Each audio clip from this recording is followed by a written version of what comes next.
अस्सलाम वालेकुम व्यूवर्स, आप देख रहे हैं शाइस्ता बातें। आज हम आपको खांसी का जबरदस्त घरेलू इलाज बताएंगे। ये वीडियो शुरू से आखिर तक देखिएगा, बहुत काम की वीडियो है। काली मिर्च से खांसी का इलाज। बलगमी खांसी के इलाज के लिए सुबह, दोपहर, शाम 2 चाय के चमचे शहद में 4 से 6 दाने पिसी हुई काली मिर्च मिलाकर खाएं। काली मिर्च बलगम को हरकत में लाकर इसे सीने से उखाड़कर खारिज करती है। बलगमी खांसी में काली मिर्च की चाय भी बहुत मुफीद है। 1 चाय का चमचा पिसी हुई काली मिर्च और 2 चाय के चमचे के बराबर शहद 1.5 कप पानी में डालकर उबालें।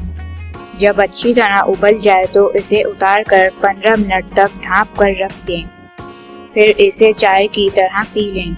ये खांसी के लिए बेहतरीन नुस्खा है। व्यूवर्स, हमारी वीडियो देखने का शुक्रिया।